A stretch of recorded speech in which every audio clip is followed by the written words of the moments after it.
Good evening. So it's a quiet night here at Keelty Labs. There's a full moon.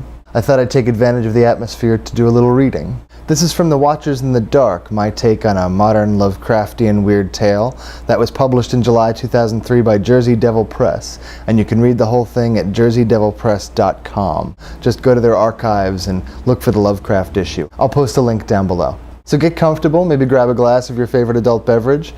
This is The Watchers in the Dark. This helps, really, it does.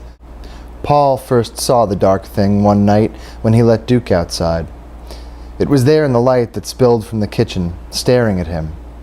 Paul went stiff, every instinct telling him to turn and run, but the thing was gone.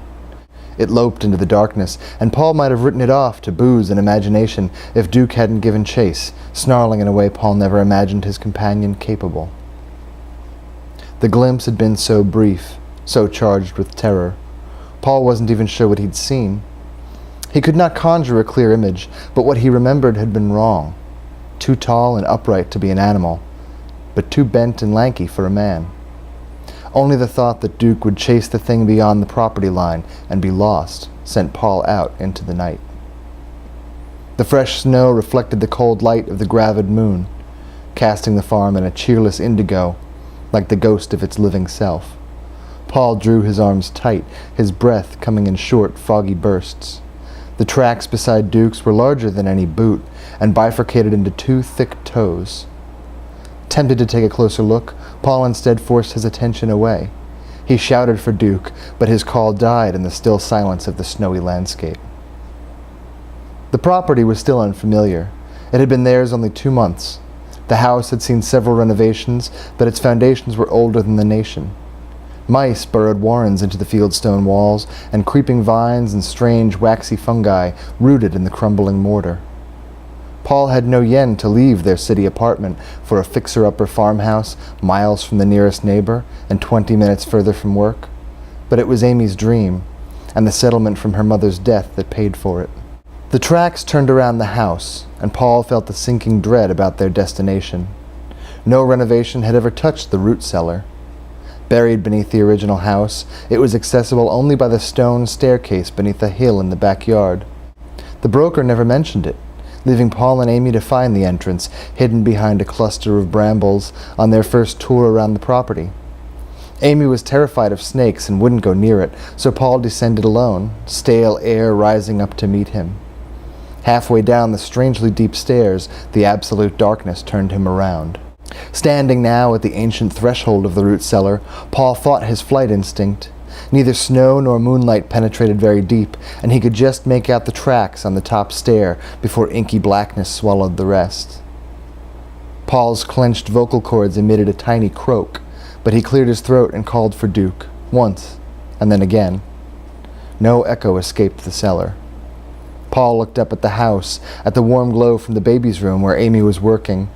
Deep below, in a chamber buried in the frozen earth, some shadowy cryptid was either eating or being eaten by their dog. The speech that came then from those depths resembled none Paul ever heard. It seemed impossible that those foul syllables could originate with a human tongue. The voice, however, was too familiar. That voice once offered blessings at Christmas dinner and suggested liniment for stretch marks. It was the voice of Amy's mother. Paul felt immobilized. He shivered, less from the cold than from primal shock. It would not stop, that sweet, familiar voice, belching syllables offensive even to the ears of one who could not comprehend their meaning. He was drawn into the cellar by some force of suggestion in that chanting, but at his first step, the chanting was interrupted by a pained yelp, and something charged up the stairs. Paul ran, slipping and scrambling in the snow, absent of direction or intention, but possessed by the deepest region of his animal brain. He was too slow by far, but the thing that tackled him and pushed past his raised arms lapped his face with a warm tongue. Duke. The dog was unharmed but desperate, tail tucked tight as he pressed into Paul's legs. Paul took his collar and hurried back to the house. In the kitchen, he locked the sliding door and shouted for Amy, and felt a wave of relief when she answered with her usual tone of irritation. Paul drew every curtain, then cracked a beer and swallowed half to soothe his nerves. one hand playing through the long fur on Duke's shoulders. From that day, the dark things were always with him, watching from their hidden places just out of sight. Never seen directly, but lurking at the edge of sight. Long evening shadows withdrew behind trees and rocks. Each time Paul's headlights swung down the half-mile of pitted gravel driveway, lined on both sides by sycamore trunks, he knew he was surrounded. Never did he discern a shape or substance, but he was haunted by the dim memory of that first glimpse, the coiled thing he had taken by surprise. How long had it been watching him? Duke refused to go outside, consenting only when Paul leashed him and after much protest, and only when they went out through the front door. Never would he circle to the rear of the house, but cowered at the first such suggestion. The dog confined himself to the kitchen, refusing even to join Paul in bed. Amy was in the habit of sleeping in the baby's room, leaving Paul to sleep alone. Their single large bedroom window overlooked the pool, but in the distance, beyond a scraggly line of brush, lurked the root cellar. Paul never looked toward the window at night. He slept with his back to it, blankets drawn over his face. Paul put in long days at work. He often stopped at a nearby bar until he was drowsy and drove the last bleary miles through half-lidded eyes. He saw Amy at breakfast, sometimes. On weekends, he ran errands to the hardware store, and occasionally he offered to help with the baby's room. Amy was much too pregnant to be doing such hard work, swollen like an enormous jellied insect egg, ready to burst into a billion larvae. But they could tolerate only minutes together before some petty argument or sullen silence drove him back to the kitchen. Once, pressed by his sleepless dread and lubricated by one too many Sunday morning beers, Paul suggested selling the house. Amy's face went red, and Paul did not escape before she exploded into tears. Those same tears reappeared each time they held eye contact, even after he replaced the rug onto which she kicked a can of white paint. Paul noticed odd lumps beneath Duke's fur, which grew rapidly into fleshy lesions, dozens of them, all over the dog's body.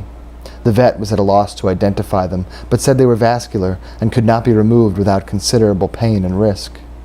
They even grew on Duke's face, one bulging like the head of a maggot from a nostril, another swelling an eyelid closed. Lesions between the pads of his paws made the dog limp and cry, and those on the roof of his mouth made eating painful.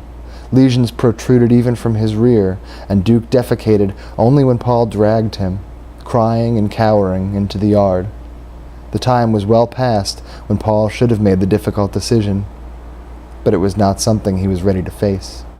So that was The Watchers in the Dark by Christopher Keelty, and you can read the full story at jerseydevilpress.com. I really recommend that you support these kind of short fiction markets because they're a great place for young writers to get started, and they take a lot of work. So thanks for spending some time with me on this spooky night at Keelty Labs. We'll do another reading soon, but until then, thanks for watching, and cheers.